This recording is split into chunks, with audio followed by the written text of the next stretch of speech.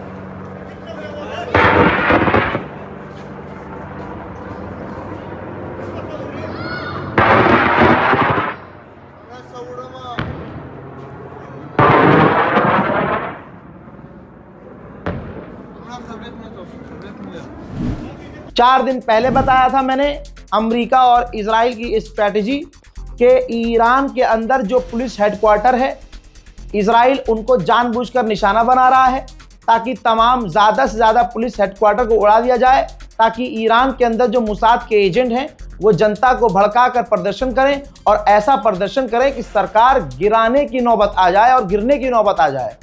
और उन प्रदर्शनकारियों को रोकने के लिए मोहल्ले में, इलाके में, एरिया वाइज जो पुलिस हेडक्वार्टर होते हैं वो हो ही ना। जब वो नहीं होंगे तो पुलिस कहाँ से होगी?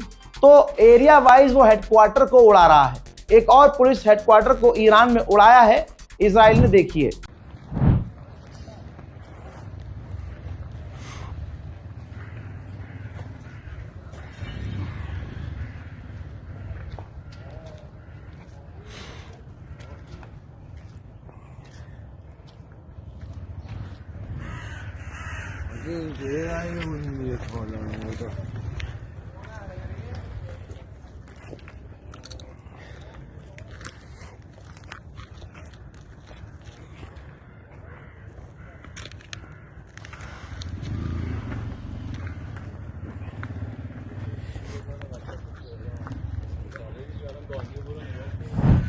जो ईरान में रहकर पाकिस्तानी इन्फ्लुएंसर्स ईरानियन प्रोपेगेंडा एक तरफा चला रहे हैं, उनके मुंह पर तमाचा ये है कि ईरान में अलग अलग जगह पर हमले हो रहे हैं। तुम नहीं दिखाओगे तो इसका मतलब ये नहीं है कि छुप जाएगा। इजराइल के आतंकी हमले ईरान पर।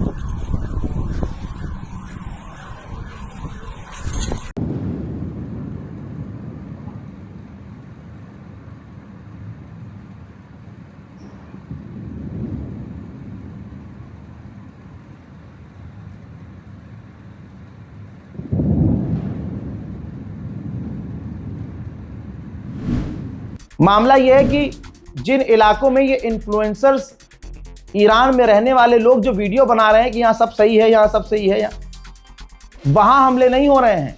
जिन इलाकों में हमले हो रहे हैं उनके अंदर इतना जिगर नहीं कि वो वहाँ जा सकें, तो ये कंफ्यूज कर रहे हैं। रज़ाग्राफी आप देख रहे हैं।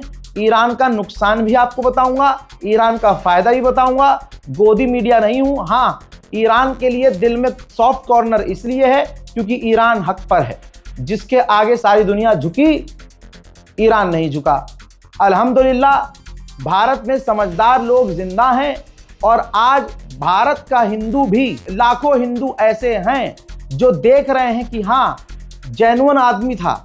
मुट्ठी भर किसी अंधभक्तों की वजह से हम सारे हिंदुओं पर भरोसा करना बंद नहीं कर सकते। सोशल मीडिया पर स्क्रॉल अप करते हुए आपको दिख रहा होगा कि ऐसे हिंदू, हमारे जाट भाई, हरियाणा के लोग ये साफ कह रहे हैं, यहाँ तक किसान संगठन के लोग भी कह रहे हैं कि ईरान के खामनाई जिगर वाले व्यक्ति थे जो झुके नहीं अमेरिका के आगे, जिसके आगे सारी दुनिया झुक रही है। ईरान ने कहा है कि अब तक अमेरिका और इजरायली हमले में जितने भी ईरानी मारे गए उनमें 30% सिर्फ बच्चे ही बच्चे हैं। अल्लाह अकबर, सिर्फ बच्चे ही बच्चे। तो बच्चों का कातिल और बच्चों के कत्ल का एक्सपीरियंस इजराइल और अमेरिका यहां पूरा इस्तेमाल कर रहे हैं और इनका साथ अगर कोई दे रहा है तो सोचो वो तुम्हारे भी खून का कितना प्यासा होगा। जागो। ईरान के राष्ट्रपति पेजेश्कियान ने नेतन्याहू को नंगा किया और कहा कि नेतन्याहू के 3 चेहरे हैं। ईरानियों से वो कहता है कि हम आपकी आज़ादी चाहते हैं, अमेरिका से कहता है कि ईरान परमाणु बना रहा है और इजरायली लोगों से कहता है कि ईरान के लोग शैतान हैं। तो इसके 3 चेहरे हैं। इसका चेहरा ज्योग्राफिकली बदलता रहता है, ये दोगला है। लीजिए, इटली भी अब जंग में कूद रहा है। इटली ने कहा है कि हम अपना एक युद्धपोत भेज रहे हैं साइप्रस को बचाने के लिए। याद रखिएगा, अब इस पर हमला हो तो कोई ये ना रोए कि भैया सिविलियंस पर ईरान ने हमला कर दिया। जंग में कूद कूद के खुद आ रही है दुनिया। फिर जब ईरान मारता है तो कहते हैं कि बताइए हमारे लोगों को मार दिया, हमारा तो कोई मैटर ही नहीं था। दोस्तों, हर अपडेट में आपको बता रहा हूं कि कैसे कैसे एक अपडेट देता हूं, अगले अपडेट तक फिर तेल के दाम बढ़ जाते हैं। ग्राफ देखिए भाई, अब $94 पर बैरल तेल पहुंच चुका है और अगले अपडेट तक आप देखेंगे कि तेल के दाम और बढ़ जाएंगे। जो जो रजाग्राफी ने कहा है होकर रहेगा। अमेरिका ने कहा है कि बहुत जल्द जो दुनिया भर के शिप फंसे हुए हैं स्ट्रेट ऑफ हॉर्मूज में, उन्हें बहुत जल्द एस्कॉर्ट करेंगे, वहां से निकालेंगे। अमेजॉन निशाने पर है ईरान के। पहले दुबई में अमेजॉन के डेटा सेंटर पर ईरान ने हमला किया। अब फाइनेंशियल टाइम्स ने भी कंफर्म कर दिया है कि अमेजॉन का जो डेटा सेंटर है, गल्फ की जो एआई ड्राइव है बहरीन में, उस पर भी ईरान ने हमला किया है। पूरे गल्फ देशों का डेटा इन्हीं अमेजॉन ड्राइव में है। तो भैया ये समझ लो आप कि ईरान अरबों का डेटा तक उड़ा रहा है। अमेरिका के विदेश मंत्री एक घुटने पे आ गया है, दूसरा घुटना भी बहुत जल्द मुड़ेगा। जो आदमी कल तक ये कह रहा था कि हमें रिजीम चेंज करनी है, हमारा मकसद है रिजीम चेंज करना, ईरान की सरकार गिराना और अपने पसंद की सरकार बनाना, ये सुनना है ना आपने? फिर क्या ही सुना आपने? यही बात है ना। अब अमेरिका का विदेश मंत्री कह रहा है कि हम आधिकारिक ऑफिशियल रिजीम चेंज नहीं चाहते, जिसको जो बनना है बने, हम उससे नहीं कुछ बोलेंगे, उस पर हम कोई भी चीज नहीं बोल रहे हैं, हम रिजीम चेंज नहीं चाहते हैं। मतलब क्लियर कह दिया कि भैया अरे मत मारो यार, हमें रिजीम, हमें नहीं करनी रिजीम चेंज यार, तुम बोल मार दो। और कहा है कि ये जंग कुछ हफ्ते और चलेगी, यानी इनकी पिटाई अभी कुछ और हफ्ते चलेगी। उधर ईरान के पार्लियामेंट स्पीकर ने भी डोनाल्ड ट्रंप को नंगा किया है, नंगा। ये देखिए, इन्होंने ट्वीट किया और कहा कि ट्रंप को अभी तक रियलाइज नहीं हो रहा है कि उसने खुद को कितनी बड़ी मुसीबत में डाल दिया और अमेरिका की फौज को कितनी बड़ी मुसीबत में डाल दिया हमारे इमाम को मार के। और वो हमारे मुल्क पर वो तानाशाही करना चाहता है। अब अमेरिका के लोगों को समझ जाना चाहिए कि ईरान की किस्मत ईरानी लोग लिखेंगे और ईरानियों से ऊपर ईरान की किस्मत है। और ये ईरान के ग्रेट पीपल डिसाइड करेंगे कि उन्हें क्या करना है, ना कि कोई एप्स्टीन गैंग। जी हाँ, एप्स्टीन गैंग वाला हम पर राज नहीं कर सकता। एक एप्स्टीन वाला तो बिल्कुल सांस भी नहीं ले रहा है। तू समझा? हाँ। नहीं, तू समझा नहीं। उधर ईरान के ऑफिशियल ने बहुत तगड़ी बात बोली है भाई, लॉजिक है बात में। कहा कि अगर हम अजरबैजान पर हमला करना चाहते तो हम कोई छोटा मोटा ड्रोन लॉन्च नहीं करते, फिर तो हम बड़ा हमला करते। इजराइल ने कहा है कि यूएई के अंदर, दुबई के अंदर ईरानियों ने हमारे डिप्लोमेट को कत्ल करने की कोशिश की, हमने उन्हें बचाया है। भाई, स्पेन का प्रधानमंत्री दिल जीत रहा है भाई साहब, जिगरा इसमें भी है। स्पेन के प्रधानमंत्री ने कहा कि अगर हम औरतों की, ईरान की औरतों की इतनी परवाह करते हैं तो उन पर बम गिराना अभी बंद कर दें। आय हाय। Por eso lo diré alto y claro, si de verdad creemos, y creo que creemos, si de verdad creemos en la libertad de las mujeres iraníes, la respuesta no puede ser más violencia. Tiene que ser más diplomacia, más apoyo a quienes luchan desde dentro y, por supuesto, más derecho internacional.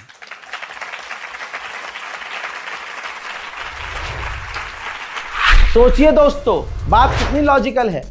America, Israel, आज़ादी, Iran की औरतें, Iran में ताना, ये सब बहाना बनाकर Iran पर हमला कर रहे हैं, लेकिन अब फंस गए हैं। उधर ईरान ने अरब के अंदर जो अमेरिकी साइट्स हैं उन पर ड्रोन लॉन्च का वीडियो जारी किया है।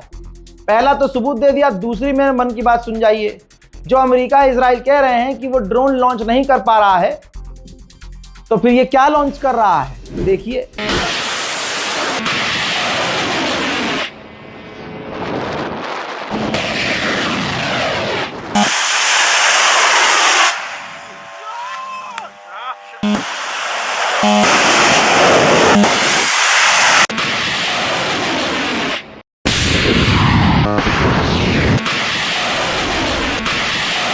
अल्लाह अकबर। अब ये दो तस्वीर देखिए, ईरान ने ये दोनों तस्वीर जारी की है जिसमें ईरान ने दिखाया है कि उसने अमेरिका और इजराइल दोनों के ड्रोन्स को मार गिराया है। IRGC ने पहले ही कह दिया था कि अगर हमारे सुप्रीम लीडर को कुछ हुआ, सुप्रीम लीडर हमारे रेड लाइन है, फिर जो आग लगेगी पूरी दुनिया में लगेगी। पूरी दुनिया ने हल्के में लिया किया था। उसके बाद अब यह आग भारत तक पहुंच चुकी है। दोस्तों 3 भारतीय हमारे मारे गए जो वेसल पर हमला किया ईरान ने।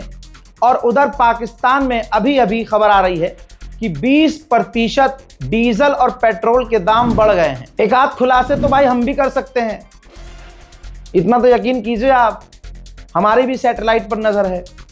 भाई एक F-22 अमेरिका का फाइटर जेट इजराइल से उड़ा, यह रहा सबूत।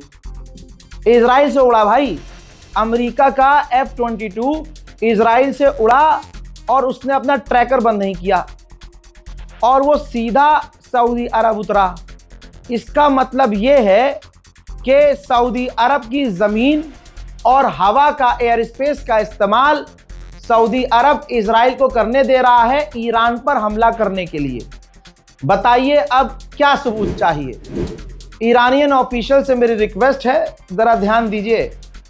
सऊदी अरब पूरा एयर स्पेस और अपनी ज़मीन इजराइल को दे चुका है आप पर हमला करने के लिए। फिलहाल के अपडेट में इतना ही। इस रिपोर्ट को शेयर कीजिए। जय हिंद।